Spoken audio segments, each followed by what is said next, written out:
Hello বন্ধুরা, শুভ দুপুর। চলে এলাম রোজকার মতো রান্না নিয়ে। তো আজকে কি রান্না করেছি চলো তোমাদের দেখিয়ে দিই। আর গ্যাসটা আসেনি বন্ধুরা, খুব সমস্যায় পড়ে আছি। গ্যাসটা না থাকলে কত যে সমস্যা হয় মানুষের বুঝতে পারছি। তো কদিন ধরে গ্যাস নেই, আর ওই ইন্ডাকশানে রান্না করে আর ভাল লাগছে না। তো একটা হবে আর একটা তরকারি হবে রান্না, এই জন্য দেরি হচ্ছে। আর তেমন কিছু আজকে রান্না করিনি।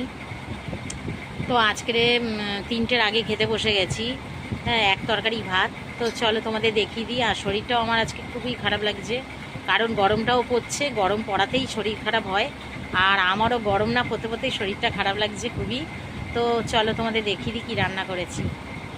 তো এই দেখো, সেই পাতাগুলো বলেছি যতদিন এই পাতাগুলো থাকবে, আর কয়েকটা আছে থালা, তা এই যে কদিন থাকবে সে কদিন এই থালাই খেয়ে নেবো।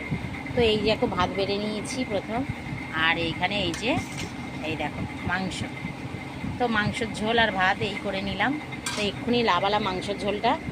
আর আমাদের কর্তামশাই এই খাওয়া স্টার্ট করে দিয়েছে। এই এক তরকারি ভাত বন্ধুরা, কি করব বলো। এই ইন্ডাকশানে হলে বড্ড দেরি হয়। আর কালকে গাড়ি একটুখানি চাটনি আছে টমেটো মেরে, চাটনিটা আমি খেয়ে নেব। তো এই হচ্ছে আমাদের আজকে রান্না। উফ ভগবান, আর ইচ্ছা হয় না বন্ধুরা, শরীরটাও তো এত খারাপ লাগছে, আর গরমটাও পড়েছে। তো এই হচ্ছে আজকের আমাদের দুপুরের খাবার। এই হচ্ছে আমাদের দুপুরের খাবার বন্ধুরা, খেয়ে নিই। খিদে পেয়ে গেছে।